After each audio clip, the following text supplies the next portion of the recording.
su tsoma mun baki a cikin aiki na, amma akwai shawara tsakaninmu da ku. Ya faɗi wannan, aka ce an yarda.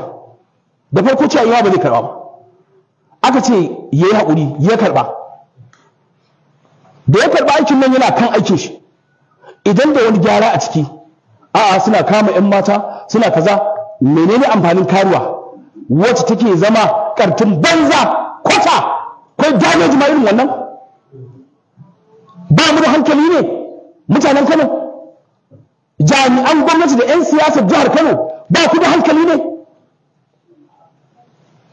Kai da matarka ta sunna za ka ɗauke ta saboda larura ka kai ta gun likita namiji ya buɗe ta ya tsaga ta ya sa hannun shi komai a babin larura don mun yadda da mai mata lafiyar gaggangan jiki, sai wata wadda ba mata kowa ba wajen nuna mata lafiyar ruhi da imani da tsabtace mutane daga sharrin ta kaidinta da ɗan takume ta an yaba ta bayan hilux, sai ne kuma gai matarka ta sunna ma larura ta sa ka kai ta gun wani dole, kuma Allah bai kawo kan laifi ba. Ka kyale ta ma da wannan cutar shine illa, ka tozarta ta, kuma Allah sai ya caje ka akan wannan. Sai wata yarinya murja taɓaɓɓiya mahaukaciya, har an samu damar wai ana hira da babarta da wane ne, duk ba shashashe bane.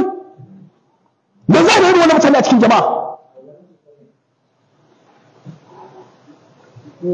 Tun lokacin da aka ce an ci zabe, shi mai girma gwamnan jihar Kano da ya tashi cikin jinjina da yabo sai da ya ambaci Murja Ibrahim Kunya. Ina da clip na gan shi, ya ce irin sun Murja ba za a manta da gudunmawar da suka bayar ba. To wace gudunmawa take da shi? Yarinya da ko katin zaɓen ba ta da shi, mai taimaka? Wa za ta gaya wa iya da hankalinta a gidansu, wa ya ittifaƙin hankalinta ma tukunna, da za ta gamsar da wani ya zo ya zaɓe ka? Kuma ai Allah waje ana Allah waje da irin wannan zaɓe ba, in dai har in sun Murja ce za ta ja maka mutane.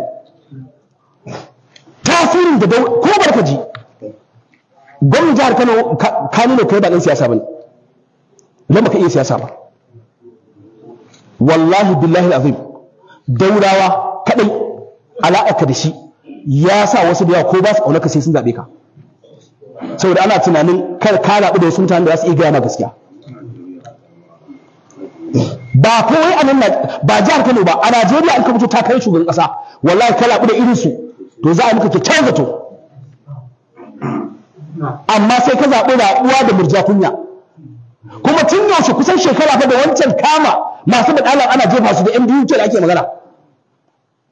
Saboda mai gidan gwamna ya fito yayin jawabi jiya, yau da safe aka yi publishing din shi, shi kuma alhamdulillah daurawa ya fito yi jawabi ya ce ya ajiye masa aikinsu.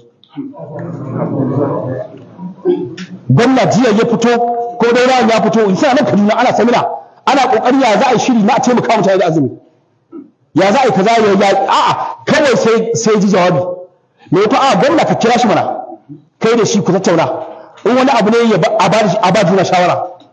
Malami ne shi, dakakken malami ba jahili ba, kuma attajiri ba mai maula ba wulaƙantacce bane shi, daura ba wulaƙantacce bane. Kai kalli ginin shi ma, dubi ginin jikin shi. Amma bayan Allah nan kawai sai dai ji a media mun ji abin da Hizba take yi kaza da kaza na kama 'yan mata ana zuba su a bayan hilos kamar awaki kaza da kaza. Abin da suka zo suna a jihar Kano bai fi na awaki ba. 'Yan matan da ake zina su a social media ana gani, na bambanta su da awaki da ɗan tawaye. Baɗalar da ake ita kanta murzan ya take. Jama'a